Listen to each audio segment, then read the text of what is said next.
Unit 1. Young and talented. Listening 1. Read and listen. Super Kids. There are young, talented people everywhere. There are 5-year-olds who can play the violin. There are 10-year-old opera singers who perform in famous concert halls. There are 13-year-old gymnasts in the Olympics, and many more children like this all over the world. What are these gifted children like? Let's meet some of them. Name. Asif Malik. Age. 12. Country. India. Talent. Painting. Nobody in my family is artistic, so they were surprised when I started painting seriously. I was about 4 years old. At first, I painted trees and flowers. Now I paint portraits of my family and friends. I enter competitions, and I sometimes have exhibitions. I've already sold some of my paintings. I have a website, and all my paintings are on it. I'm going to go to an art school in Paris when I'm older. Name. Katie Varga. Age. 11. Country. Hungary. Talent. Chess.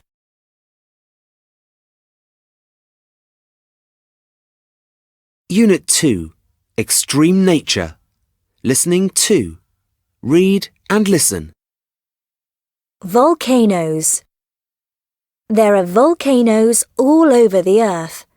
They can be on land, underground, or under the sea.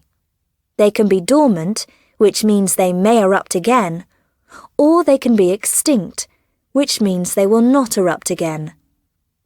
There are different types of volcanoes, and some are more dangerous than others. Volcanoes become dangerous when they erupt. Volcanoes erupt when red-hot rock, called magma, rises from inside the earth and comes out of a hole in the ground. Some of it flies into the air along with black ash. You can see this from many kilometers away. When the rock comes out of the hole, it is called lava, and it is so hot it is liquid. It can move across the land. Lava can destroy trees, roads, and homes. When lava cools, it becomes solid rock and forms a mountain shape. These types of volcanoes are called stratovolcanoes and are the most common type. One of the most famous stratovolcanoes is Mount Vesuvius in Italy. In 79 AD, Mount Vesuvius erupted and completely buried the city of Pompeii. In 1883, a stratovolcano called Krakatau in Indonesia erupted, destroying more than 100 towns and causing big changes to the environment and the climate. Mount Vesuvius is dormant and has not erupted since 1944. Krakatau erupted as recently as 2009. There are also volcanoes under the surface of the sea. These are called submarine volcanoes. If a submarine volcano erupts many times, it grows until it reaches the surface of the sea.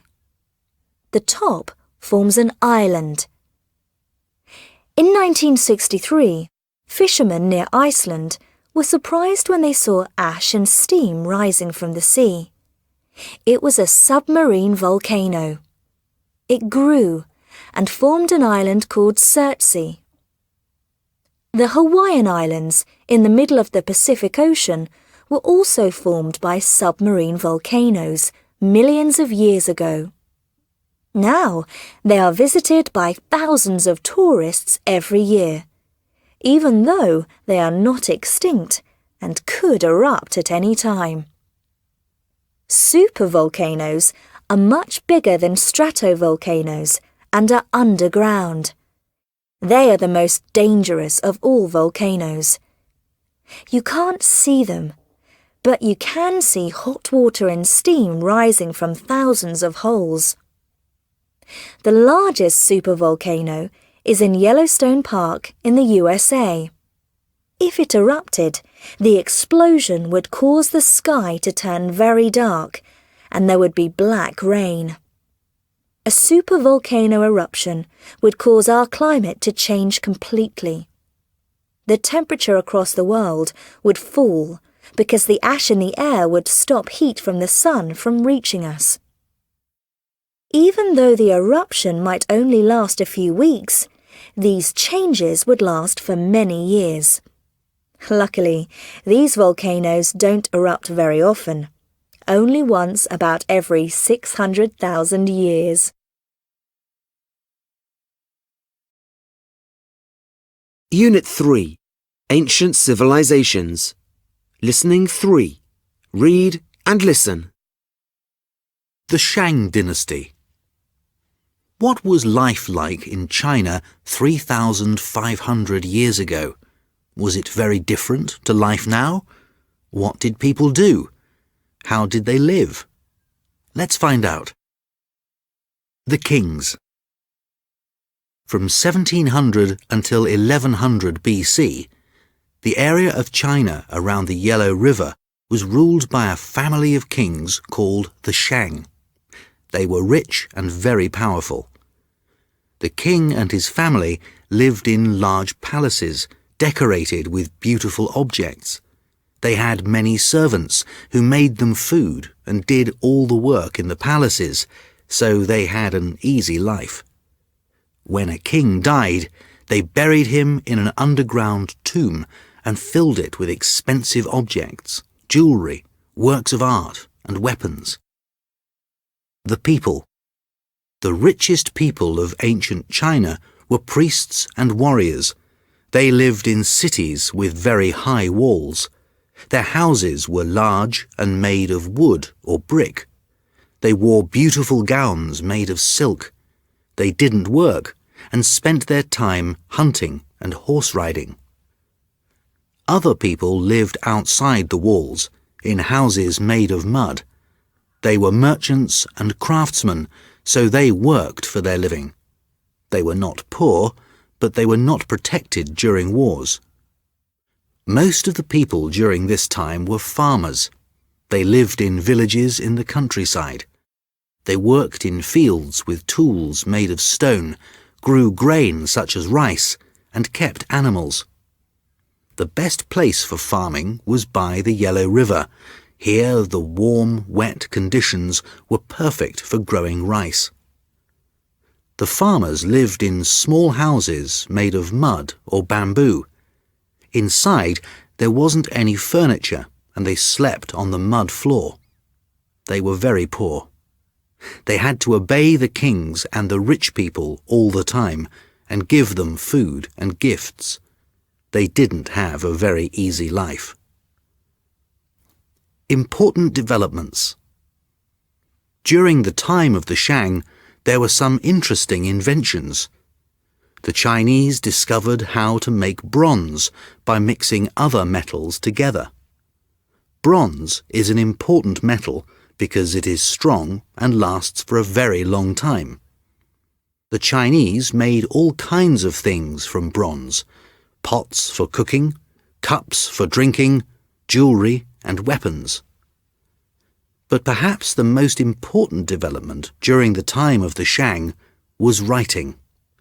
Once a civilization can write, people can pass on information about themselves, their lives, and what they believe. Although the Chinese started writing at this time, they didn't have paper yet, so people wrote on animal bones, on stone, on bamboo, and even on turtle shells. So, life for people in ancient China was quite different from our lives today.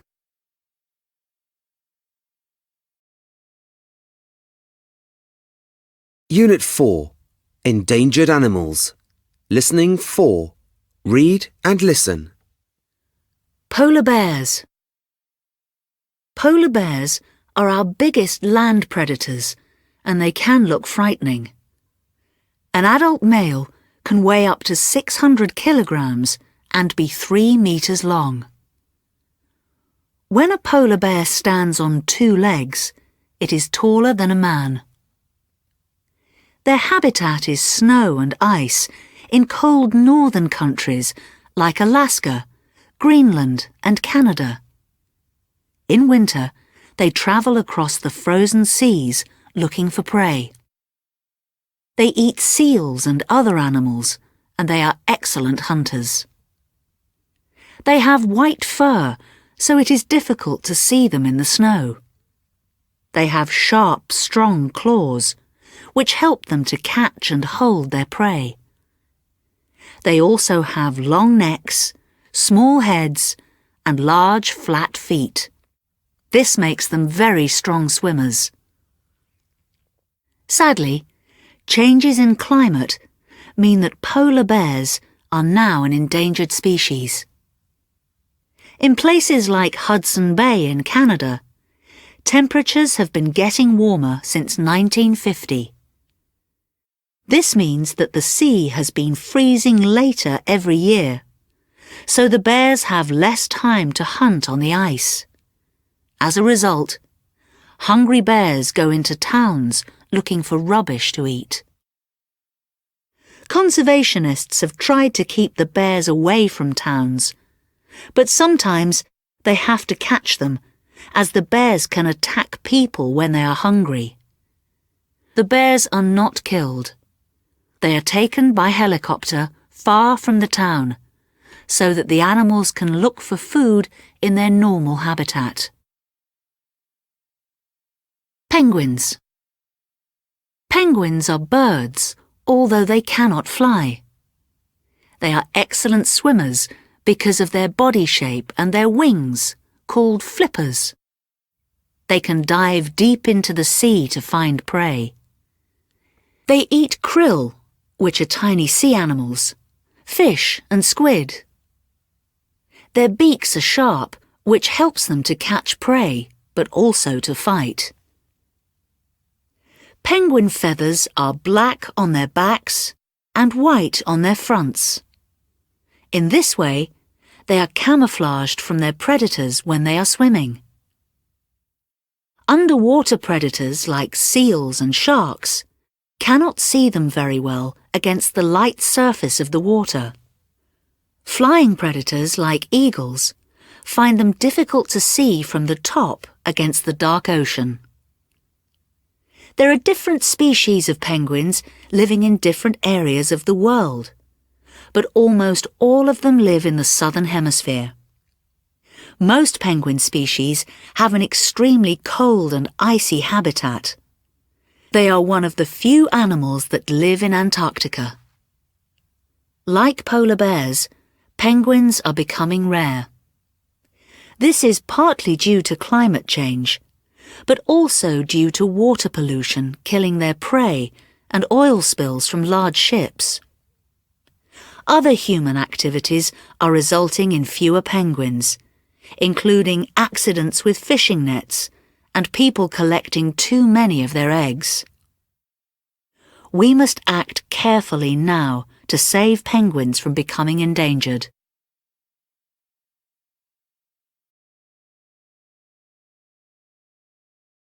Unit 5. Food Inventions. Listening 5. Read and listen. Preserving food. For thousands of years, people have tried to find ways to keep food for longer. In the past, this was important, as people needed to save fresh food for times when it was hard to find, such as the winter. Today, there are still many places without electricity, and people living in these places need to preserve food in ways that don't use fridges. They need to make food last as long as possible. Why doesn't food last? The problem is that all food can grow bacteria, and bacteria spoils food. To preserve food, you have to destroy the bacteria or slow down their growth. There are different ways to do this. 1. Drying. Drying is the oldest type of food preservation. If water is removed from food, the bacteria can't grow. In ancient times in hot countries, people simply left fruit and meat outside to dry in the sun and the wind, until all its natural water was gone. This made the fruit last a very long time. Drying fruit sometimes results in a completely new product.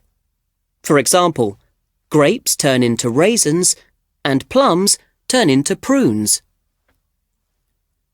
Drying food in the sun does not work in cooler or wetter climates. But people have other methods to preserve food in cold places. 2. Salting. Salting food, especially meat and fish, is another very old way to preserve food. Bacteria cannot grow in a very salty environment, so salted food lasts a long time. In many countries, salt fish or meat has become a traditional food, and people still eat it today. For example, in Portugal, the national dish is salt codfish, and although people could buy fresh fish and refrigerate it, they prefer to eat the preserved fish. 3. Canning. A more modern way to preserve food was discovered in 1809 by an inventor called Nicolas Appert. He found that if food is heated at high temperatures and then sealed in a container, the food lasts for months.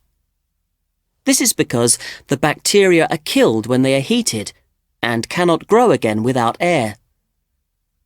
Vegetables and fizzy drinks in cans and jam and juice in bottles are preserved using this method. 4. Freezing. Another newer method of food preservation is freezing. In the 1900s, a scientist called Clarence Birdseye went to the Arctic. He noticed that when fish was caught, it froze quickly in the icy conditions.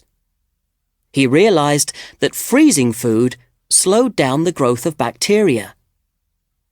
Back home, he invented a way of fast freezing food. Frozen food was first sold in 1930 and was very popular, especially in North America. Today, millions of people have freezers in their homes. All sorts of food, from vegetables to pizza, is frozen in factories before it is transported to supermarkets for us to buy.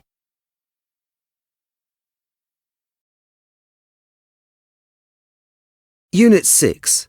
Old and New. Listening 6. Read and listen. What can you do with an old building that isn't used anymore? Why not restore it and use it for something else? Here are some examples of old buildings that have been transformed into museums. The Roubaix Museum. It's difficult to imagine a swimming pool becoming a museum, isn't it? Well, that is exactly what happened in the small French town of Roubaix. The beautiful building was first built in 1927 and was used as a swimming pool until 1985.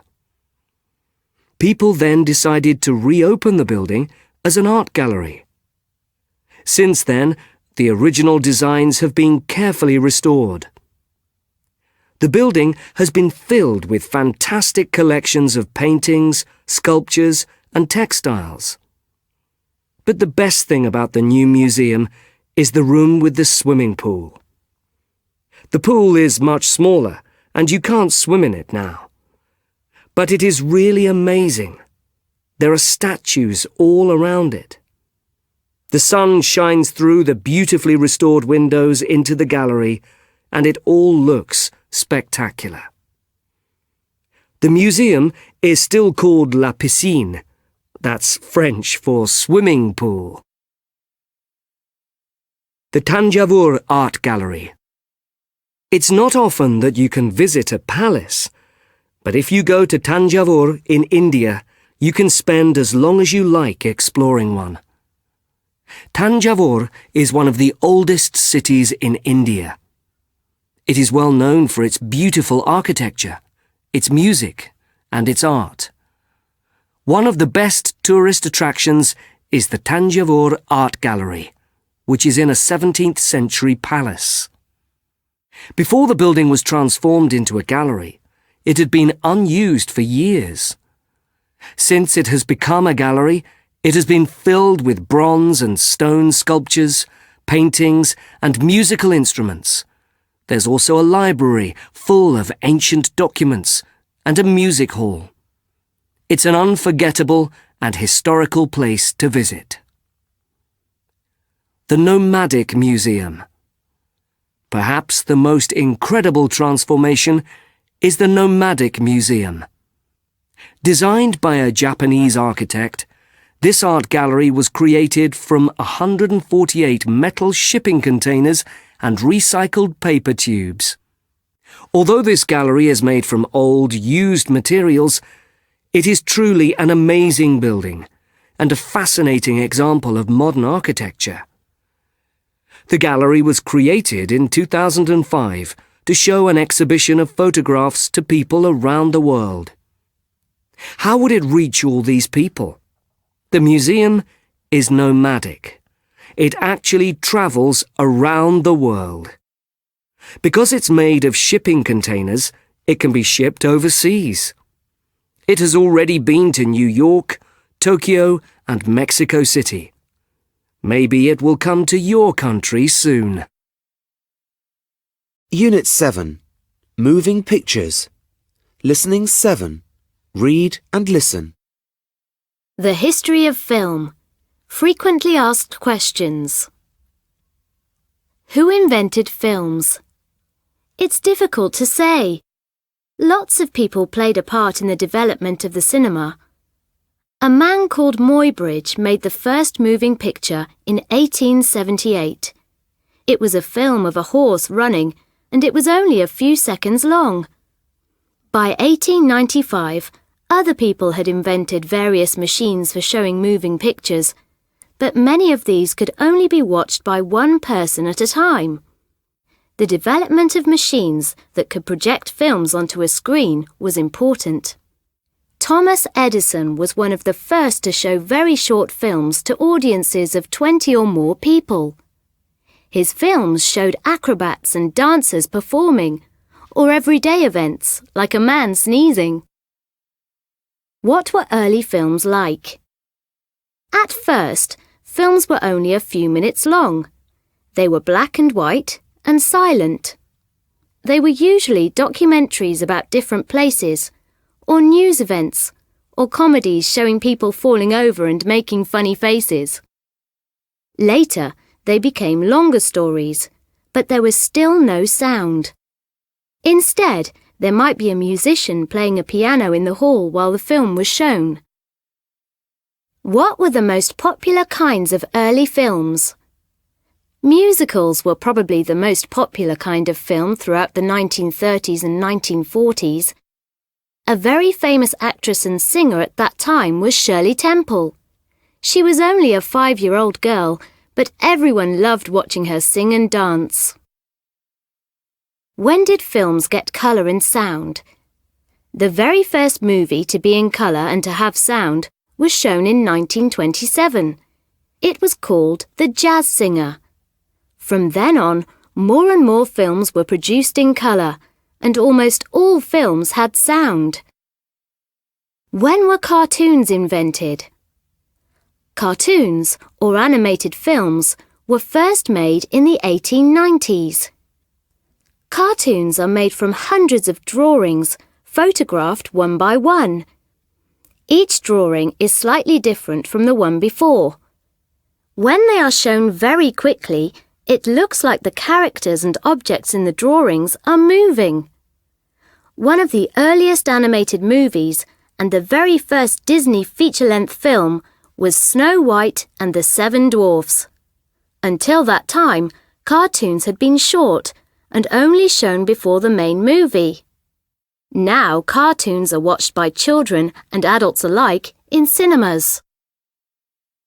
How are films different today? Many films are now made using computers. Computer-generated imagery, or CGI, are pictures that are made on computers. They are used for special effects in films. For example, the dinosaurs in Jurassic Park and the scenes in Titanic when the ship is sinking were done with CGI.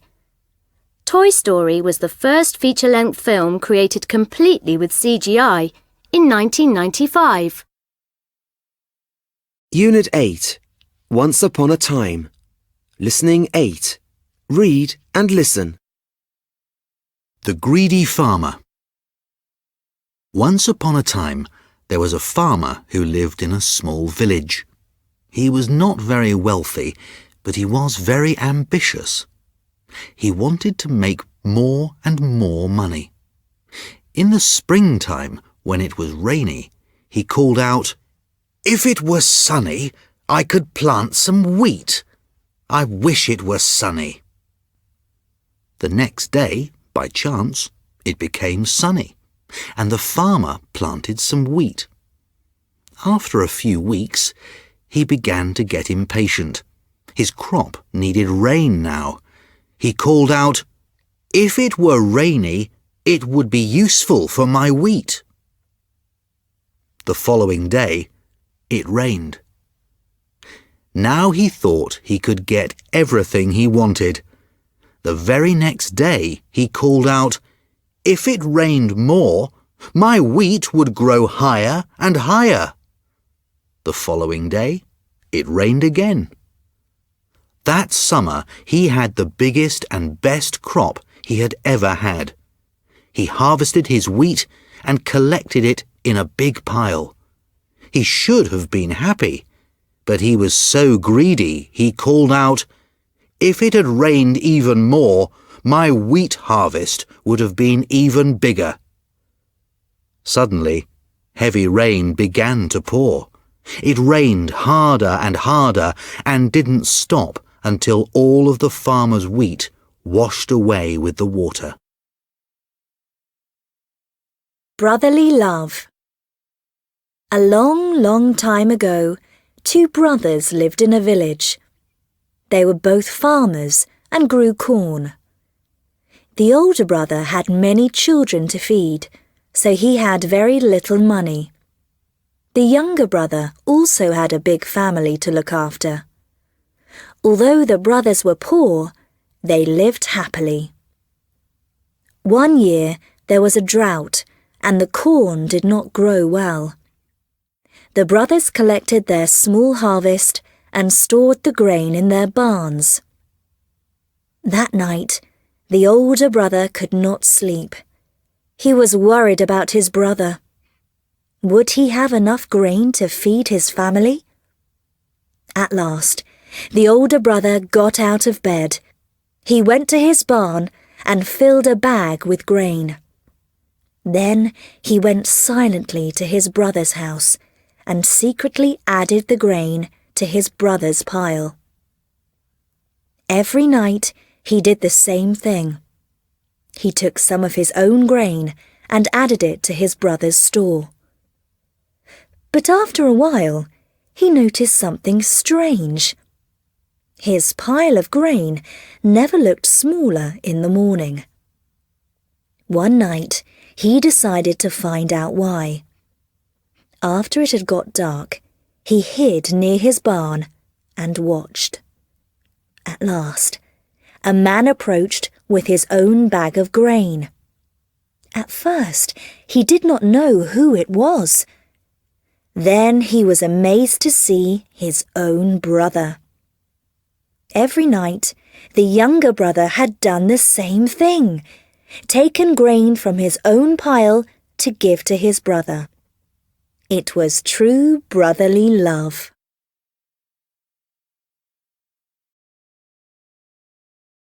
Unit 9. Rescued. Listening 9. Read and listen. Father and son rescued at sea. Last Friday morning, Australian man Ben Hammond and his teenage son Michael were rescued from their fishing boat in the Coral Sea. They had set off from Murray Island, off the northeast coast of Australia, 20 days earlier on a fishing trip. They had only planned to go for a few hours. "Everything was great at first," said Mr. Hammond. "The weather was fine and the fishing was good. But then there was a sudden wind. We lost control and were sent out to sea. The wind was the beginning of a massive storm. After a few days, their boat ran out of fuel. They couldn't call for help because their mobile phones had no signal, so they turned them off to save the batteries. Rescuers had difficulty finding them because of the storm. However, the storm may have saved their lives." "It was lucky the weather was quite bad," said Michael. "If it hadn't rained, we wouldn't have had anything to drink.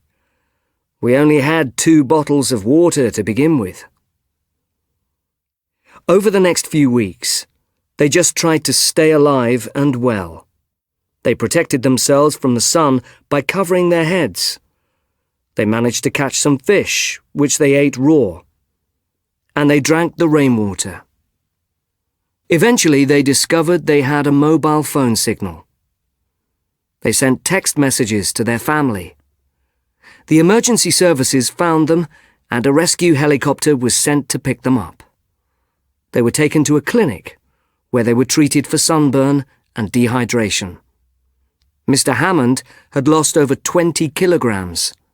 He said, "I'm just happy to be alive." Helicopter rescues men on mountain.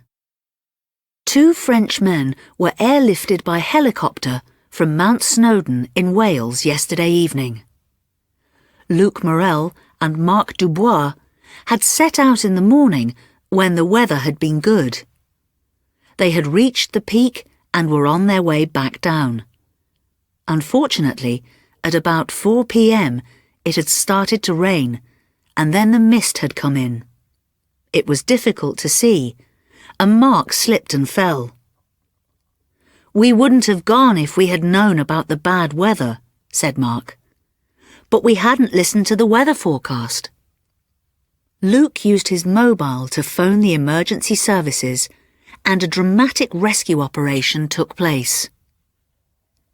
"If they hadn't phoned so early, we wouldn't have found them," said one rescue worker. "If they had left it longer, it would have been dark." The rescue operation lasted for about 2 hours. Fortunately, Mark wasn't badly injured. They were both wet and tired, but they were well and happy to be back down.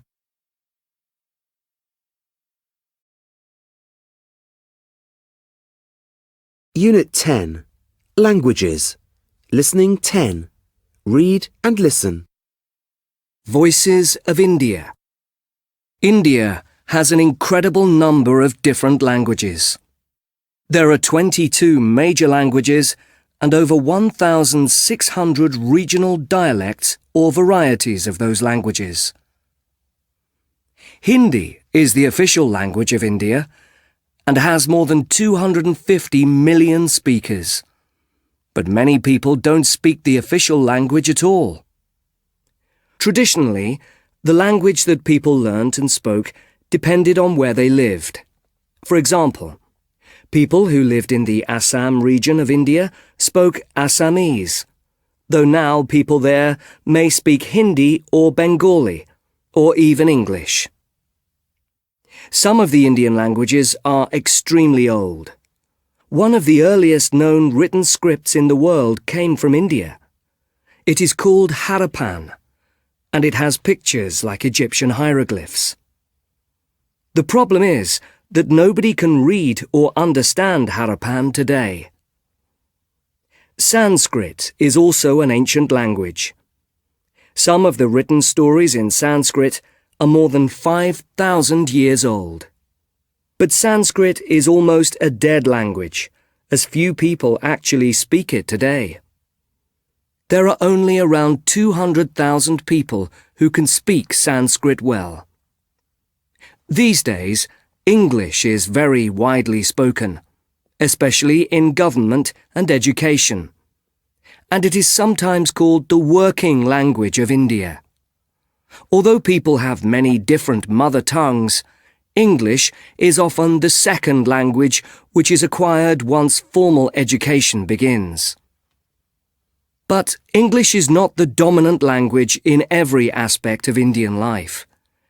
In homes across the country, hundreds of very old dialects are being passed on from generation to generation. Outside the home, films are being produced, and newspapers and books are being written in all the major languages, and over 50 languages are taught in schools. So, is it difficult having all these different languages? We talked to some school children in India to find out. Haresh, 11, Kashmir. I'm from Kashmir. I speak Urdu because it's the official language here. Most of my classes are taught in Urdu. I also speak Kashmiri because my parents speak it at home to me, and I speak a little English at school. I think learning languages is important because it's important to communicate with people. Samir, 12, Delhi. I live in a big city called Delhi. It is really multilingual here. I speak Punjabi at home because my older relatives don't understand any other language. Some of my friends speak different languages at home. I'm learning English at school, but I also learn lots of English by watching English cartoons on TV. So I think it's fun to learn other languages. Mala, 11, Rajasthan. I live in Rajasthan and Hindi is my first language. I'm learning English at school. My parents speak a dialect called Malvi. I speak this a little too, but I can't write anything in Malvi. I prefer speaking and writing in Hindi.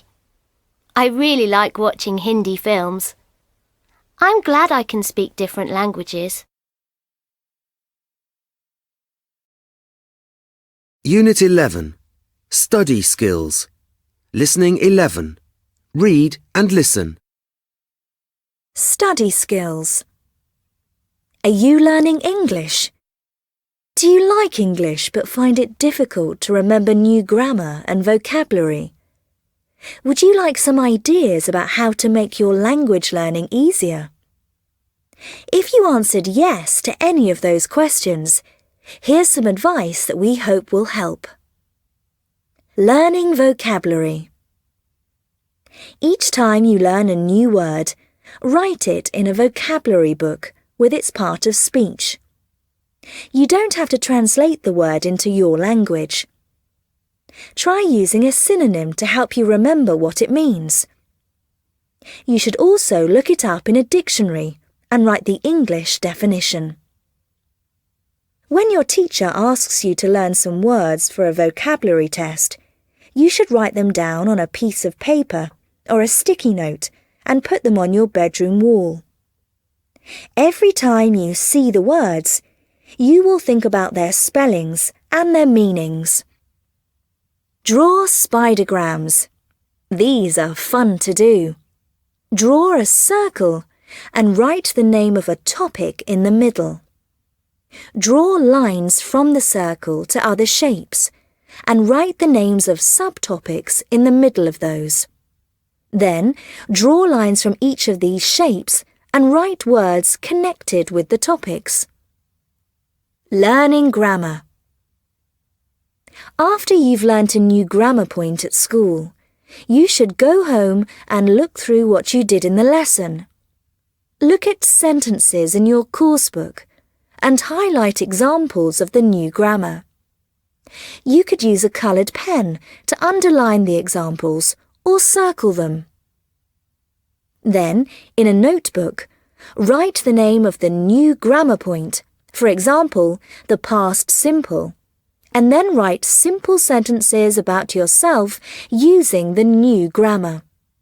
So, if you've just learnt the past simple, write some sentences about what you did yesterday. Make a test for a friend or your brother or sister. This can be a lot of fun. Because you are doing this with a friend, you won't be nervous. Write 5 to 8 sentences using the grammar point. Then, you can erase the verb or just leave a blank space where the verb should be. Your friend should try to write the verb correctly. You will be learning as you write the test, and then your friend can make a test for you too. Remember, if you are not sure about something, you should always ask a teacher, parent, or friend for help. Asking questions is one of the best ways to learn. Unit 12. It's holiday time. Listening 12. Read and listen. Do you wish you were on a beach where the sand is golden and the water is crystal clear? Do you wish you could explore the wonders of the deep blue sea? Do you dream of camping in the desert under the stars? Imagine a holiday where you could do all of these things and more. Welcome to Sharm el-Sheikh. Sharm el-Sheikh is one of Egypt's biggest and most popular resorts. It lies south of the Sinai Peninsula, between the desert and the Red Sea. The climate is hot and sunny all year round, and there are lots of exciting activities for everyone. The amazing Red Sea. The Red Sea is famous for its sea life and clear, beautiful water. You can snorkel close to the shore in places such as Garden Reef Bay and see colourful tropical fish and other incredible sea creatures swimming amongst the coral. There are around 1,500 different types of sea life along the coast and over 400 species of coral. For the more adventurous visitors, the Red Sea is perfect for scuba diving. Don't worry if it's your first time. You can take a course at a diving school with trained instructors who will teach you everything you need to know. You can then go on a diving trip where you will discover the amazing sights of the deep sea and may even come across an ancient shipwreck.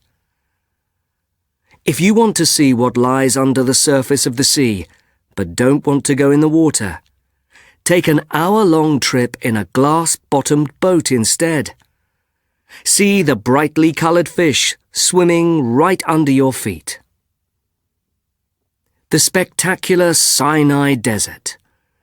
If you prefer to stay on dry land, the desert offers all kinds of thrilling adventures. If excitement is what you want, try quad biking across the dunes. If you're looking for a quieter kind of adventure, go on an organised group safari where you'll spot rare and beautiful birds and have the truly unforgettable experience of a camel ride. At night, you can camp in the open air under the starry sky. Imagine watching the sun rise over the desert when you wake up. The treasures of Nama Bay. No visit to Sharm el-Sheikh would be complete without finding some fantastic souvenirs to remember your holiday. Nama Bay is the place to go for shopping. Here you will find whatever you are looking for, from beautiful silver jewellery in the modern shops to traditional handicrafts like carpets and bags in the busy, colourful markets. Nama Bay is also home to some of the region's most luxurious hotels, and you will find restaurants offering some of Egypt's most delicious dishes. So, if you're looking for an experience you'll never forget, Come to Sharm el Sheikh on your next holiday. We are waiting to welcome you.